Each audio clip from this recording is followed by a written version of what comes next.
अस्सलाम वालेकुम, मैं हूं शाहजेब खानजादा। पंजाब और खैबर पख्तूनख्वा के इंतखाबात पर अज खुद नोटिस केस की सुप्रीम कोर्ट में आज भी समाअत हुई है और आज की समाअत में 3 बड़ी सियासी जमातों ने 9 रुकनी लार्जर बेंच में शामिल जस्टिस एजाजुल एहसन और जस्टिस मज़ाहिर नकवी पर एतराज़ उठाते हुए उन्हें बेंच से अलग करने की इस्तदा कर दी है। कल मरियम नवाज ने नाम लेकर 2 हाजी सर्विस जजेस पर सख्त तनकीद की थी और आज नून लीग, पीपल्स पार्टी और JUI का ये मौक़िफ़ अदालत में सामने आ गया है। आज सुप्रीम कोर्ट में केस की समाअत के आगाज़ पर पीपल्स पार्टी के वकील फारूक H नाइक ने जस्टिस एजाजुल एहसन और जस्टिस मज़ाहिर अली अकबर नकवी पर एतराज़ उठा दिया। फारूक नाइक ने कहा कि जजिस से कोई ज़ाती लड़ाई नहीं है, जो हिदायत मिली हैं वो सामने रख रहा हूँ।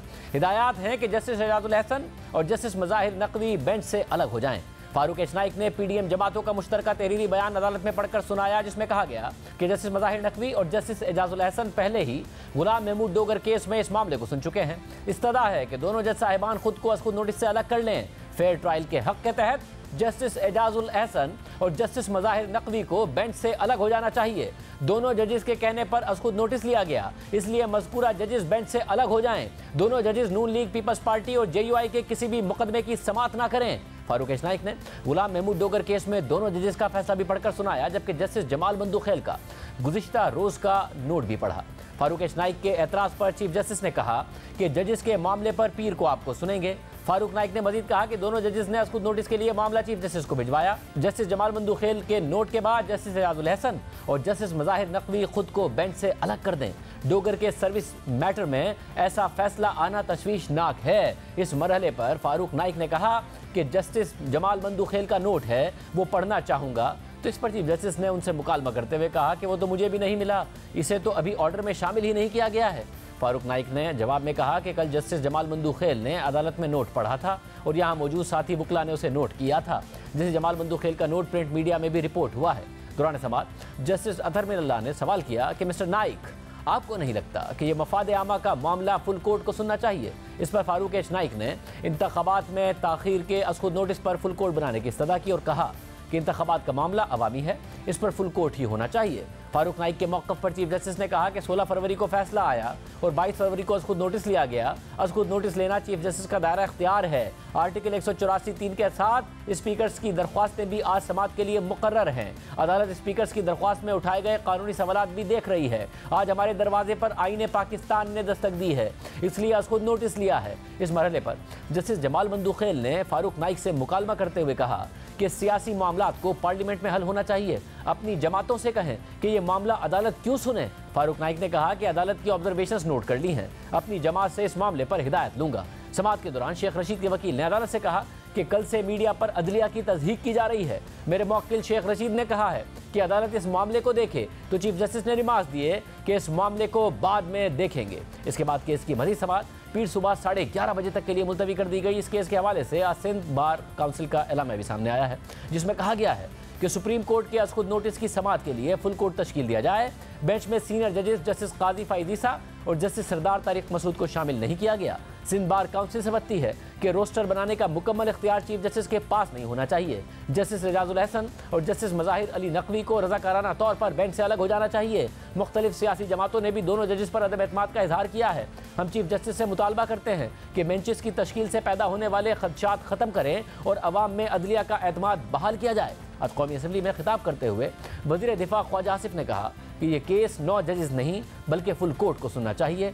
जब जजेस हमारी हुदूद में दाखिल होंगे तो हम भी सवाल उठाएंगे। 2 सूबाई असम्बलियों की जो डिसोल्यूशन हुई है उसको क्यों ना एग्जामिन कर लिया जाए, या उससे पीछे चले जाएं जब 63A रीराइट किया गया है। डायरेक्ट उसका रिजल्ट है जो इस वक्त कॉन्स्टिट्यूशनल क्राइसिस जो हम फेस कर, पूरे कोर्ट का बेंच बना के पनामा से स्टार्ट करें। है नहीं क्रिटिसाइज करना चाहता, अगर कोई बेंच पे ऐसे लोग बैठे हुए हैं जिनके किरदार के ऊपर बहुत बड़ा जो है हाशिया लग गया हुआ है, सवालिया निशान लग गया हुआ है, लेकिन अगर पूरा कोर्ट जो है इस उसके ऊपर बैठ जाता है, ये चीजें जो हुई हैं पिछले 8 महीने में इनकी रीड्रेसल हो सकती है। जब वो हमारी टेरिटरी को ट्रेसपास करेंगे उन कुर्सियों पे बैठे हुए, तो हमारा भी हक बनता है कि हम आवाज उठाएं कि उन्होंने अपनी कुर्सी के तकाजे पूरे नहीं किए हुए। इनमें साकिब निसार साहब का नाम है, मुसो साहब का नाम है, लेकिन उसके बाद नासरुल मुल्क और तसद्दुक जिलानी साहब का नाम नहीं आता। क्यों नहीं नाम आता? ये अदलिया जो है, आला अदलिया अपने आप से ये सवाल करें। जबकि नून लीग के सेनेटर इरफान सिद्दीकी ने एक बयान में कहा है कि आइन 1977 से 1988 तक 11 साल दस्तक देता रहा, किसी ने ना सुनी। आइन 1999 से 2008 तक 9 बरस दस्तक देता रहा, किसी ने ना सुनी। इसे धक्के देकर अदलगाहों से निकाल दिया गया। तब आइन की दस्तक सुनने के बजाय आइन शिकन के हाथों को बोसा देकर उसकी बैत कर ली गई। आज ये दस्तक इतनी मुतबर्रिक कैसे हो गई? जबकि दूसरी तरफ तहरीक इंसाफ के रहनुमा फवाद चौधरी ने कहा है कि चीफ जस्टिस और दीगर जज साहिबान के खिलाफ मुहाज खोला जा रहा है। मरियम नवाज का ख्याल है कि वो अदलिया को ब्लैकमेल कर सकती हैं। आज भी चीफ जस्टिस पाकिस्तान के खिलाफ, जो बाकी जजेस हैं उनके खिलाफ एक बड़ा महाज खोला जा रहा है और खोल दिया गया है। अगर एक सियासी जमात, दूसरी सियासी जमात, तीसरी सियासी जमात चीफ जस्टिस को इंस्ट्रक्शंस देगी कि आपने ये बेंच बनाना है, ये नहीं बनाना, इस तरह करना है, उस तरह नहीं करना, फिर तो मुल्क जो है वो उसमें निज़ाम ही नहीं चलेगा। लेकिन मरियम नवाज का ये ख्याल है जुडिशरी को ब्लैकमेल कर सकते हैं। किसी की ऑडियो निकाल दो, किसी की वीडियो निकाल दो। चीफ जस्टिस पाकिस्तान से हमारी गुजारिश है किसी ब्लैकमेलिंग में ना आए। पाकिस्तान के जजेस आइन के साथ खड़े हों। हमारे साथ रहनुमा पीपल्स पार्टी कमरुज़्ज़मा कायरा साहब मौजूद हैं। कायरा साहब बहुत शुक्रिया। कायरा साहब, फारूक एच नाइक साहब का ताल्लुक ज़ाहिर है पीपल्स पार्टी से है और उनका कहना नून लीग पीपल्स पार्टी और JUI के किसी भी मुकदमे की 2 जजेस समाअत ना करे और आज बाकायदा तौर पर मामला उठाया गया। अब मसला ये है कि ज़ाहिर बार काउंसिल्स भी एतराज़ात उठा रही हैं, मुसलसल तनकीद भी हो रही है। मरियम ने आज कहा है, बिलावल भुट्टो ज़रदारी ने कोई 1 महीने पहले कह दिया था कि इस्टेब्लिशमेंट से सहूलतकार चले गए, अदलिया में भी सहूलतकार इमरान खान के मौजूद हैं।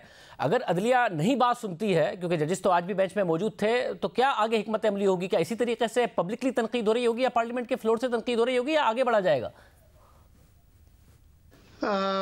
शाहजेब साहब, ये बदकिस्मती होगी, अल्लाह ना करे वो वक्त आए कि इससे आगे बढ़ा जाए। बल्कि सारे इदारे बड़े काबिल ताज़ीम हैं, लेकिन जो सियासी इदारे होते हैं उनका एक अपना लोगों के नुमाइंदे होते हैं, उनके ऊपर एतराज़ भी बड़ी आसानी से उठाए जाते हैं, मीडिया में भी, अदालतों में भी, बाकी जगहों पे भी, और वो एक दूसरे के साथ भी अपना हिसाब बराबर कर लेते हैं। अफवाज जो है वहाँ पे डिसिप्लिन फोर्स है, वहाँ मुकम्मल तौर पे डिसिप्लिन होना चाहिए। लेकिन अदलिया जो है ये आपके मुल्क का एक बड़ा कमाल का फेस होता है। The most intelligent, the most respectable people should be there. उसके लिए जज साहबान को खुद फैसले करने हैं। अगर इस तरह खुलेआम सवाल उठेंगे, इस तरह खुलेआम टेपें चलेंगी और निजी महाफिल में वकला भी, अदरवाइज भी, अब तो निजी महाफिल तो छोड़िए, अब तो खुल के बातें होना शुरू हो गई, सिफारिशों की भी, बाकी चीज़ों की भी। और जिन जज साहिबान पे खुल के एतराज़ हो गए हैं, हमें देखने की ज़रूरत है। शाहजेब, एक वक्त था कि किसी जज साहब पे कोई छोटी सा एतराज़ भी उठता था तो वो अपने आप को केस से अलग कर लेते थे। आज लोग लिख लिख के दे रहे हैं, दुहाई कर रहे हैं, और वकला के अपने फोरम, बार काउंसिल्स, बार और बेंच दोनों एक हैं, एक रिश्ता है उनका। अगर वो बार के लोग ही कह रहे हैं और बार के भी नुमाइंदा लोग कह रहे हैं, तो फिर चीफ जस्टिस साहब को भी सुनना चाहिए और उन जज साहिबान को भी चाहिए कि वो अपने आप को अकाउंटेबिलिटी के लिए ठहराएं कि भाई आओ, जिसने मेरा हिसाब करना है कर लो, और उस वक्त तक मैं बेंच में नहीं बैठता।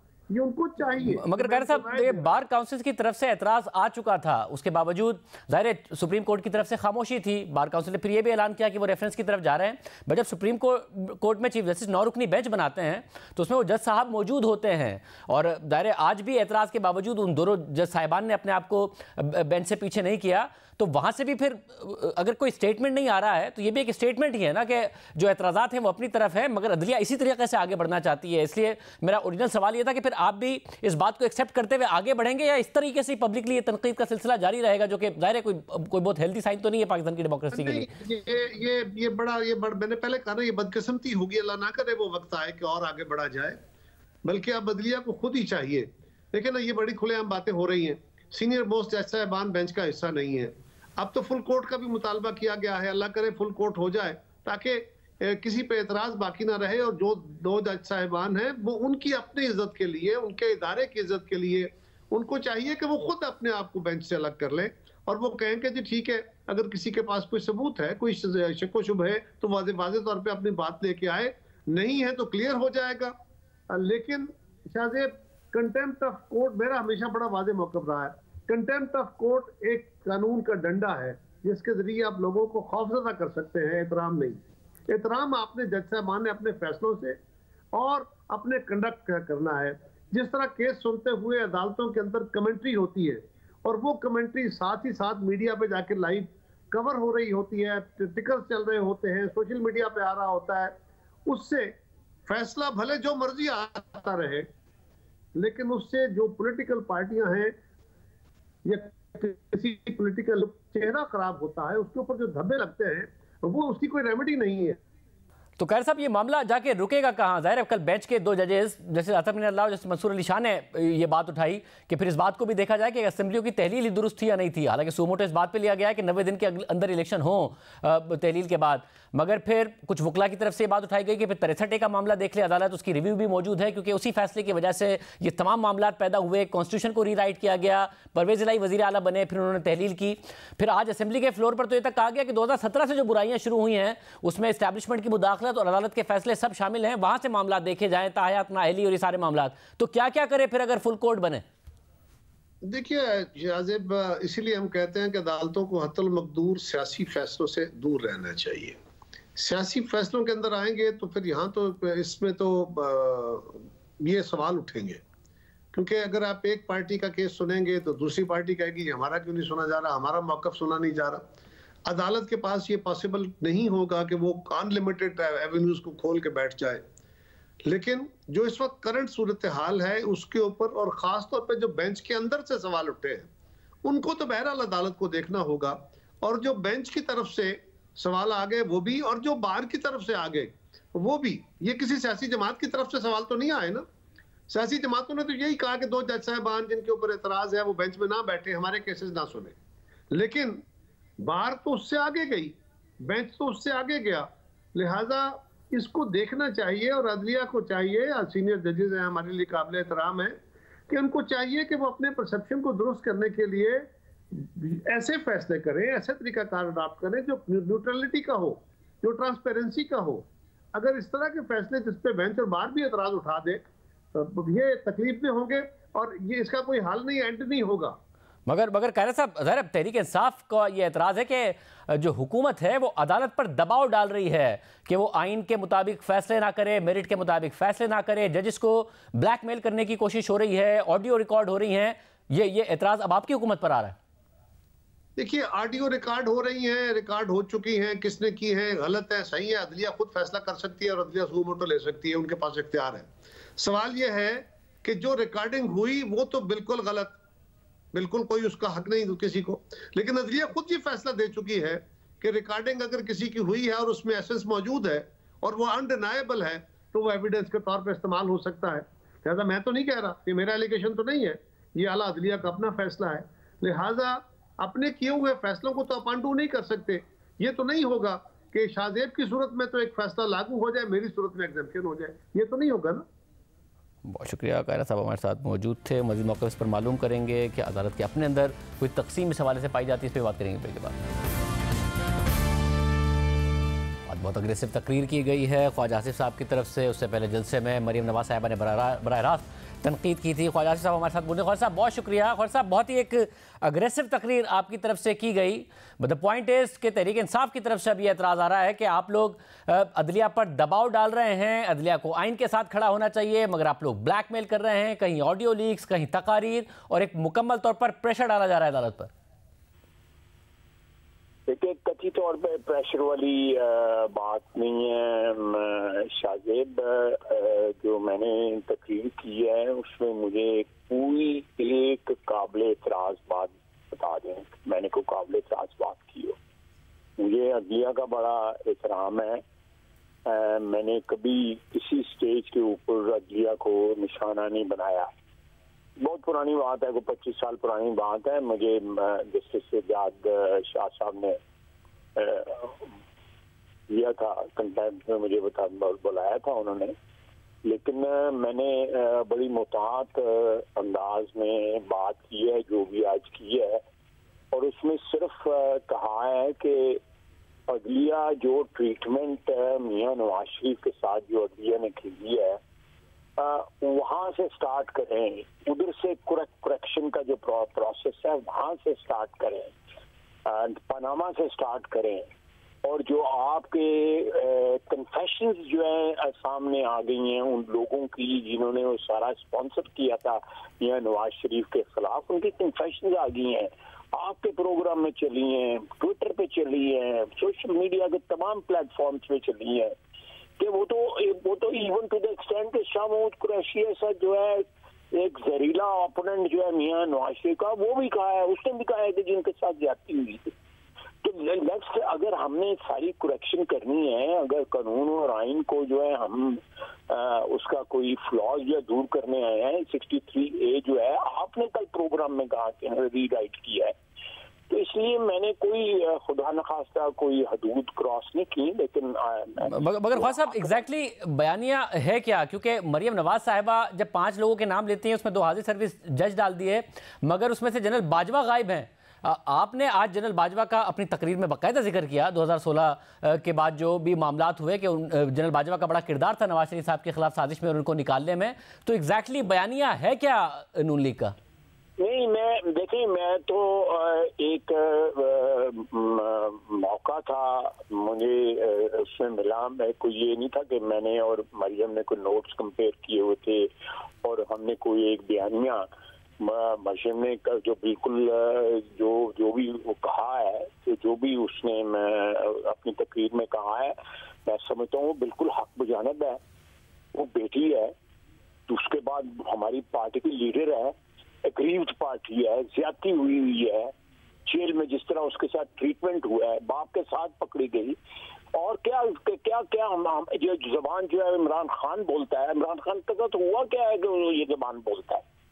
हम एग्रीव्ड पार्टी हैं, अगर हम जबान बोलते हैं हमारा हक मानता है कि हमारे साथ नाइंसाफी हुई है, मरियम के साथ नाइंसाफी हुई है, नवाज शरीफ के साथ नाइंसाफी हुई है, हम लोग दुखी हैं, हमें अदालतों से दुख मिले हैं, हमारे साथ ज्यादा ट्रम्प टप चार्जेस के ऊपर जो है मियां नवाज शरीफ को एक बंदा जो है वो जमानत करवा जो है कबल गिरफ्तारी जो है घर से करवाने नहीं, कंफर्म करवाने नहीं आता, लोगों को कहता है गिरफ्तारियां दो और खुद जो है घर बैठा हुआ है, और वो कहता है कि हमें कहा था कि बाहर जाके छोड़ दिया जाएगा, सीसीपीओ का दफ्तर भी गुजर गया है और हमें पता नहीं कहाँ लेके जा रहे हैं, दूसरे दिन बेटा आगे जमानत के कागजात जमा करा रहा होता है।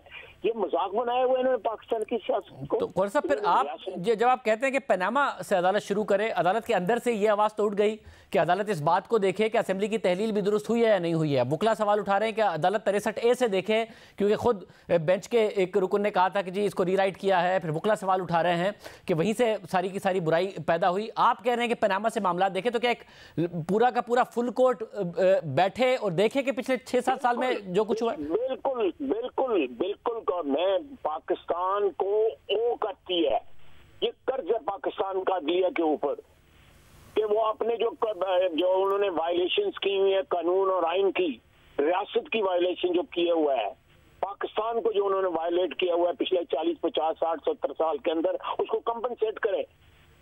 ये उनका फर्ज बनता है। जिस तरह मेरा फर्ज बनता है इस तरह उनका भी फर्ज बनता है। जिस तरह किसी फौजी का फर्ज बनता है, जिस तरह किसी ब्यूरोक्रेट का फर्ज बनता है, जिस तरह मीडिया वालों का फर्ज है, हर एक का फर्ज बनता है। हम नवाजे हुए लोग हैं, हम अशराफिया हैं, हुक्मरान अशराफिया इस मुल्क की।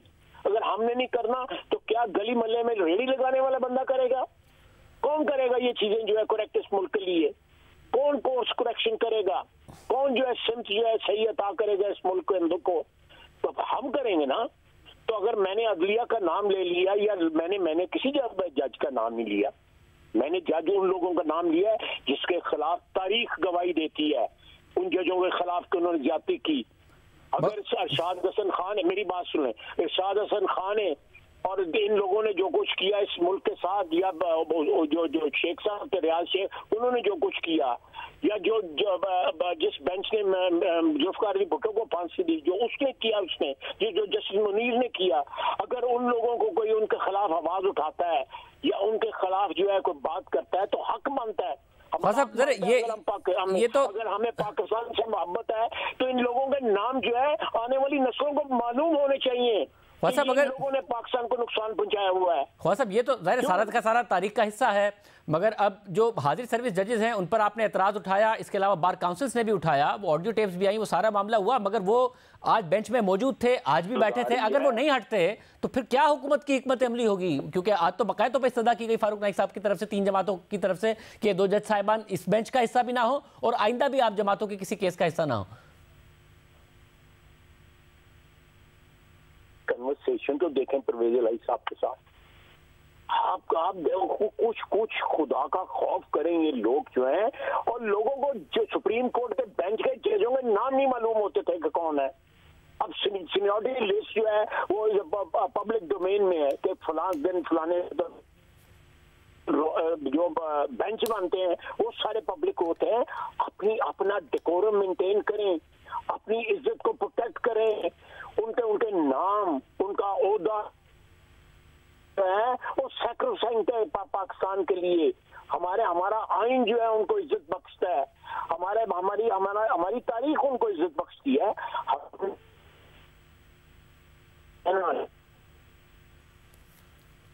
आपको बोलता है, कोई बात करता है उनके खिलाफ, मगर ख़ासा मैं लायबल लोग चेहरे पहचानते हैं। ख़ासा मैं लायबल जानना चाहूंगा कि ज़ाहिर है अब अदालत की तरफ से कोई वैसे तो स्टेटमेंट नहीं आया, मगर ये भी एक स्टेटमेंट ही है कि वो जज साहिबान बेंच में मौजूद भी हैं और उन्होंने खुद भी अपने आप को नहीं हटाया। तो आगे हिकमत अमली होगी क्या हुकूमत की? देखिए हम फिर मंडे को फिर टेकअप करेंगे ये मामला जो है। ये हमें बाकी जज जो हैं, इन 2 जजों के अलावा जो है जो भी हमारे वकला ने वहाँ पे एतराज़ किया है उनके अलावा बाकी बेंच पे बिल्कुल इत्मीनान है, बिल्कुल मैंने उसके ऊपर कोई ऑब्जेक्शन नहीं की। लेकिन इन 2 जजों ने जो है और ये मियां नवाज शरीफ को जिस बेंच से जुड़ा हुए उसका एक जज बैठा हुआ है, इस बेंच के ऊपर बैठा हुआ है ना। मियां नवाज शरीफ को सिसिलियन माफिया कहने वाले कौन लोग थे? उन लोगों को बस शर्म नहीं आती उस पर जिस जजमेंट पे उन्होंने साइन किए हुए, उन्हें शर्म नहीं आती उनके ऊपर?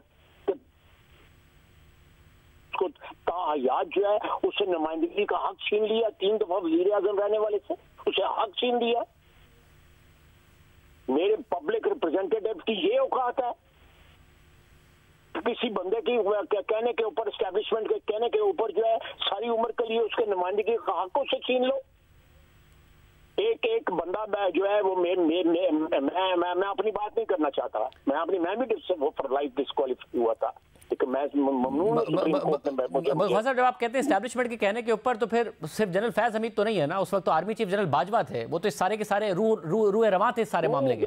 देखें मैं नाम अभी वक्त आने पे मैं आपको सारी डिटेल भी बता दूंगा, कोई ऐसी बात नहीं, मेरे पे आपका कर्ज रहा। लेकिन देखें मेरे सीने में जो राज हैं या जो भी 2017-18 से लेके अभी तक जो है जो कुछ होता रहा, यानी अभी जो ये अपॉइंटमेंट जब हुई है जिसको इतना कंट्रोवर्शियल बनाने की कोशिश की है आर्मी चीफ, तब तक जो है जो मेरे सीने में राज है मैं उनको दफन नहीं रखना चाहता हूँ। लेकिन इस तरह ना करें पॉलिटिशियंस के साथ। ये बंदा पॉलिटिशियन नहीं है इमरान खान, ये एक एडवेंचर कर रहा है, ये एक जिसको स्पॉन्सर किया गया और स्टार्ट हुई है जनरल पाशा के वक्त ये कहानी स्टार्ट होती है कि किस तरह उसको किया गया। सब सारी कहानियां सामने आएंगी। बहुत शुक्रिया क़ुरैश साहब हमारे साथ मौजूद थे। क्या अदलिया के जजेस में भी इस हवाले से तकसीम है या वो तकसीम कम होने के लिए भी कुछ किया जा रहा है? कोर्ट के बड़े सीनियर रिपोर्ट्स हमारे साथ मौजूद होंगे ब्रेक के बाद। एक तरफ सियासी जमातें बेंच की तश्कील पर एतराज़ उठा रही हैं, दूसरी तरफ से बार काउंसिल की तरफ से एतराज़ सामने आ रहा है।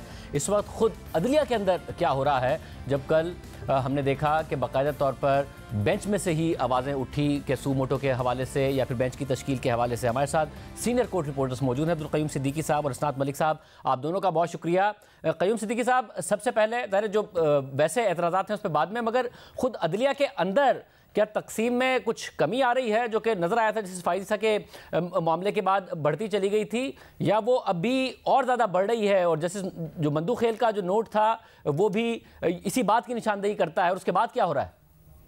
जी हाँ, जो इत्तलात हैं उसमें ज़ाहिर है कि जो कल की कार्रवाई है उसके बाद से जो तलखी और शिद्दत है उसके अंदर इजहार हुआ है और उसमें इजाफा हुआ है। और वो ना सिर्फ ये कि बज़ाहिर तो सुप्रीम कोर्ट के सामने बहुत तहम्मुल और ज़ब्त जिस वक्त कोर्ट चल रही थी वहाँ पे ज़ब्त का मुज़ाहरा था, लेकिन जब समाअत ख़त्म हुई है तो उसके बाद जो है वो बहुत ज़्यादा ऐसी हमारे बहुत कन्फर्म ज़राए जो हैं वो बताते हैं कि जिसके बाद जो है वो तलखी की सूरत हाल पैदा हुई। मतलब और ये मामला महसना साहब, क्योंकि ज़ाहिर बार काउंसिल्स ने भी मुतालबा किया, सियासी जमातों ने भी किया, मगर हमने देखा कि 2 जज साहिबान को चीफ जस्टिस ने उसके बावजूद बेंच में भी शामिल किया। एक जज साहब पे जो बहुत ज़्यादा एतराज़ उठ रहा था, जिनकी ऑडियो लीक आई, उनको भी बेंच में शामिल किया गया और कोई मौक़िफ़ बहरहाल अदलिया की तरफ से नहीं आया। तो फिर मैसेज यही है कि आप लोग करते रहें मुतालबा या जो भी है, ये एक मैसेजिंग ही है जब बेंच में शामिल किया गया उनको, और अब तक भी बेंच कायम है। जी शाहजेब, इस हवाले से अभी तक फाइनल उन जजेस की तरफ से रिक्यूज़ल की कोई नहीं है, कोई आर्डर या उन्होंने कोई नोट दिया हो कि हम इस केस से रिक्यूज़ करते हैं। और मेरा ख्याल है इन जजेस के साथ भी ज़्यादती है कि जब उनको बार बार political high profile sensitive cases में जब उनको बिठाया जा रहा है और उन पे सवालात उठ रहे हैं, और फिर जब अंदाज़ा था कि जी इस इशू पे भी बहुत ज़्यादा डिवीज़न है लोगों के, तो बेहतर होता कि इन जजेस को ना बिठाया जाता और जो है वो दूसरे जजेस अगर ख़ुद जैसे चीफ जस्टिस उमर अता बंदियाल या उसके अलावा बहुत से जजेस हैं, जस्टिस याहिया अफरीदी हैं, उन पे तकरीबन इस वक्त पूरे जुडिशरी में वकला बिरादरी में कंसेंसस है कि वो एक यानी जो उनके हवाले से परसेप्शन बहुत अच्छी है, तो अगर उनको बेंच की सरबराही दे दी जाती तो ज़्यादा बेहतर था। अब आज जो इतराज़ आया है पीडीएम की जमातों की तरफ से, उस इतराज़ पे जो दोनों जजेस हैं वो खामोश रहे, उन्होंने कोई एक्सप्लेनेशन नहीं दी कि अब क्या वो इस पे वो करेंगे या वो बैठेंगे। ताहम कानून ये है कि वो खुद फैसला करेंगे। उनको जो फेलो जजेस हैं वो इस तरह नहीं हो सकता कि वो कोई उस हवाले से आर्डर पास करेंगे जी वो इस केस में ना बैठें। वो क्या ऑब्जर्वेशन दे सकते हैं, जैसे जैसे जमाल मंदोखेल ने एक अपना नोट दिया है, लेकिन इस तरह नहीं। अब इन जजेस पे खुद मुनहसर है कि वो क्या करते हैं। इस हवाले से सोमवार को जो है वो अपना कोई फैसला जो भी होगा उनका सामने आएगा। अभी ताहम जो बताया जा रहा है कि कल जो जुमेरात को भी हेयरिंग हुई है, उस हवाले से जो आर्डर है वो अभी तक जारी नहीं हुआ। उस हवाले से भी तजादात खबरें आ रही हैं कि कन्फ्लिक्टिंग व्यू है, उस हवाले से कोई कंसेंसस नहीं बन रहा था। अब इतलात है कि सारे जजेस ने साइन कर दिए, लेकिन अभी तक आर्डर जारी नहीं हुआ। तो ये भी बड़ी एक अनयूजुअल बात है कि जी जो रूटीन का एक आर्डर है बेंच का, वो हालात इस नई तक पहुंच चुके हैं कि वो भी जो है वो जारी नहीं हो रहा। इस हवाले से बहुत से वकला जो हैं वो इस बात पे जो है वो इस बात को जोर दे रहे हैं कि चीफ जस्टिस उमर अता बंदियाल, उनका फ़र्ज बनता है कि वो इन हालात में एक ऐसा रोल प्ले करें ताकि जो जजेस के दरमियान जो इस किस्म की तलखी है उसको जो है वो ठीक किया जाए। उसके लिए बेहतर यही है कि फुल कोर्ट बनाया जाए, सारे जजेस बैठें और फुल कोर्ट मीटिंग भी बार बार हो रोज़, ताकि जो है वो मुख्तलिफ जो एडमिनिस्ट्रेटिव मामलात हैं उसमें जजेस जो है वो बैठे इकट्ठे बैठे। अब हालात जो खबरें यही आ रही हैं कि जो ग्रुप में मीटिंग हो रही है, ये भी पाकिस्तान की अदलिया के लिए कोई अच्छा शगुन नहीं है और इसकी जो मैसेज पूरे पाकिस्तान की अदलिया में जा रहा है वो कोई ठीक नहीं है। और कयूम सिद्दीकी साहब, अब एक तरफ तो ये मामला है ज़ाहिर बेंच का, दूसरी तरफ हमें नज़र आ रहा है कि डिमांड्स भी बढ़ती जा रही हैं। एक तरफ ये डिमांड है कि जी ज़ाहिर एक तो बेंच के तरफ से ही आई कि आप ये भी देखिए कि तहलील सही हुई थी या नहीं हुई थी, उसके बाद मामला देखा जाएगा कि तहलील के बाद 90 दिन के अंदर इलेक्शन का भी मामला उसी के साथ है। फिर ये भी आई कि जी आप 63A की रिव्यू पटिशन मौजूद है, क्योंकि असल में तो मसला शुरू ही वहाँ से हुआ कि अदालत ने रीराइट कर दिया था कॉन्स्टिट्यूशन को, अदालत उसको भी टेकअप करे। फिर पार्लियामेंट के अंदर तो आज ख्वाजा आसिफ साहब ने कहा कि आप 2017 से मामला देखें, पनामा को भी देखें, किस किस किस्म के फैसले आए हैं और अदालत के फैसलों ने इस वक्त जो खराबी पैदा की है। तो इसके लिए आपको लगता है कि मामला जरा पीछे जा सकता है, 63A की तरफ जाए या फिर तहलील की तरफ जाए? यहाँ पे कोई फ्लेक्सिबिलिटी आपको नजर आती है? फैसला अदालत ने करना है, मगर मूड आपको क्या नजर आ रहा है? जी हम शाहजेब साहब, यही वो बुनियादी असल में नुकात हैं जो कि उठाए गए हैं इसी बेंच की समाअत के दौरान, और ये इन्हीं सवालात को ऑर्डर के अंदर इनकॉर्पोरेट करने के हवाले से डिवीज़न है जिसका इशारा अभी हसनात मलिक साहब ने किया है। तो यही सवालात जो हैं वो एक दूसरे से बहुत ज़्यादा इंटरलिंक्ड हैं, क्योंकि अगर असम्बलियों की तहलील का मामला उठाया जाता है और फिर ये भी बात कि आया अगर असम्बलियाँ रिस्टोर कर दी जाएँ तो क्या होगा, और फिर यही कि अगर क्या किसी बाहर के किसी शख्स की एडवाइस के ऊपर या उसकी डिक्टेट के ऊपर असेंबली डिज़ोल्व की जा सकती है, तो फिर वो पार्टी हेड या दूसरा मामला आता है।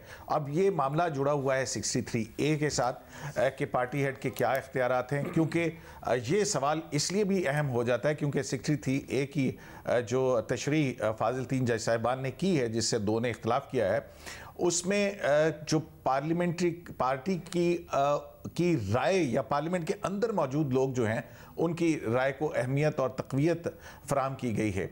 तो अब ये भी बहुत बड़ा सवाल है कि क्या बाहर से किसी की मुदाखलत के ऊपर या एडवाइस और डिक्टेट के ऊपर असेंबली डिज़ोल्व की जा सकती है। तो ये जाहिर है ये उसी 63A से जुड़ा हुआ एक और बड़ा अहम मामला है। तो देखना ये है कि पहले तो इस बात के ऊपर जो है इख्तलाफ हुआ है और इसी इख्तलाफ की बाइस जो है, और फिर बिलखसूस जब कल अदालत के अंदर ऑडियो टेप्स का जिक्र हुआ है, उसके बाद मामला जो है वो तल्खी की सूरत में गए और एक डिवाइड जो है वो मज़ीद वाज़े हुई है। इसीलिए शायद ऑर्डर जो है वो नहीं आ रहा था। अब नए सवालात उठ गए हैं फुल कोर्ट के हवाले से, और अब चीफ जस्टिस ऑफ पाकिस्तान, जैसे बिल्कुल हसनात ने ठीक कहा कि जब एक बेंच बन जाता है, अब ये फैसला उन जज साहिबान ने करना है, और अगर वो रिक्यूज़ नहीं करते तो इस पर PDM जमातों को वो साबित करना होगा, वो बायस साबित करना होगा या अदालती नज़ीरों से उस बात को साबित करना होगा कि ये 2 जज साहिबान को क्यों नहीं बैठना चाहिए।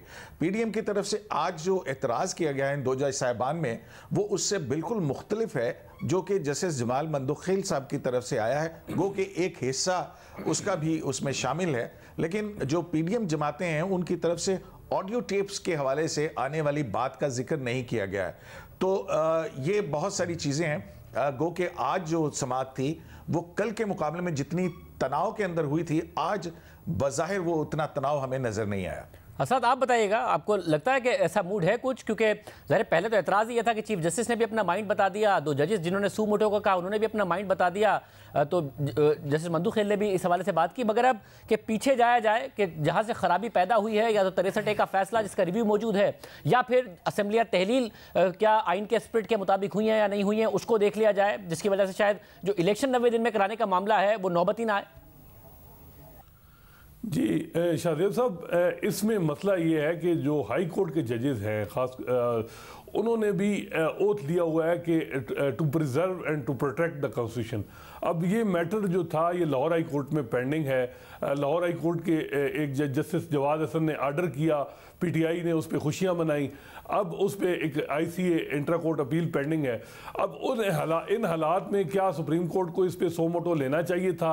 ये भी एक बात है कि जितनी जिम्मेदारी सुप्रीम कोर्ट के जजेस की है इतनी ही हाई कोर्ट के जजेस की भी है कि 90 दिन के दौरान जो है वो इलेक्शन होना है। तो ये जिस तरीके से सो मोटो लिया गया, फिर इतलात ये हैं कि जी मेजॉरिटी जजेस जो हैं वो इस सो मोटो के हक में नहीं थे। लेकिन एक चीज़ ये भी है कि हर चीफ जस्टिस की ख्वाहिश होती है कि जो इलेक्शन है उनके टेनोर में ही रहें और वो उनकी लेगेसी अच्छी बने। अब जैसा कि हमें पता है कि सितंबर में चीफ जस्टिस उमर अता बंदयाल ने रिटायर होना है, तो वो मेरा ख्याल है कि उनकी सोच यही है कि जी जो उनकी ये क्रेडिट में जाए कि जो इलेक्शन है वो टाइम पे उन्होंने कराया और उसमें उन्हीं का रोल था।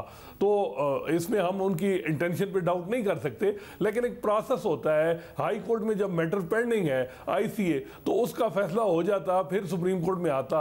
लेकिन ये जिस तरीके से सदर पाकिस्तान ने एक जो है वो तारीख दे दी और उसके बाद वो मैटर भी लाहौर हाई कोर्ट में एजिटेट हो सकता था, फिर जो है वो सुप्रीम कोर्ट में आता। मेरा ख्याल है कि इस बात पे वकला जो जजेस हैं वहाँ भी ये बात होगी कि क्या हमें सो मोटो लेना चाहिए था इस हालात में। और फिर जिस किस तरीके से जिन जजेस ने मामला इनिशिएट किया ये भी बड़ा इंपॉर्टेंट है। बेंचेस की कंपोजिशन जो है ये एक बड़ा सवाल इस पे उठ रहे हैं।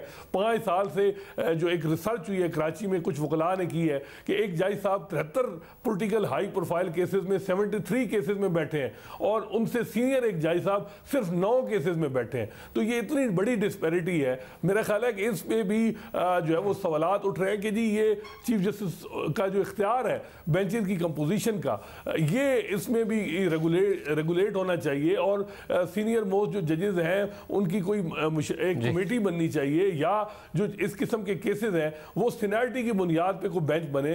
तो ये एक मामला जो है मेरा ख्याल है कि इस इशू पे जो अब ये बना है इलेक्शन वाला, मेरा ख्याल है कि ये इलेक्शन से ज्यादा अब सुप्रीम कोर्ट खुद जो है वो इस वक्त उसकी जो साख है वो स्टेक पे है। बहुत शुक्रिया। ये एक मामला है कि खुद सुप्रीम कोर्ट की साख के हवाले से बात हो रही है। प्रोग्राम में आगे बढ़ते हैं। एक तरफ अदालत में ये अहम समाज जारी है तो दूसरी तरफ तहरीक इंसाफ की जेल भरो तहरीक का आज तीसरा दिन है।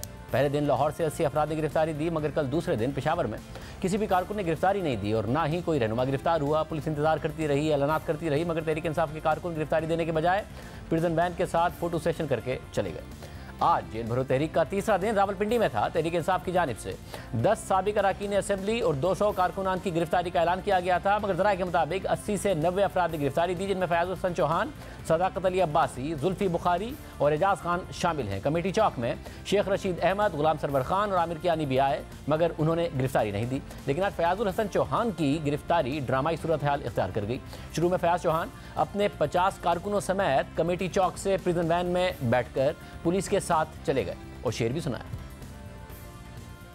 चौहान साहब, आप गिरफ्तारी देने पहुंच गए। आप सुलह हो कि जंग हो, इमरान खान के संग हो, सब हमें पसंद है, खून हो के रंग हो। बैठ जाए, बैठ जाए।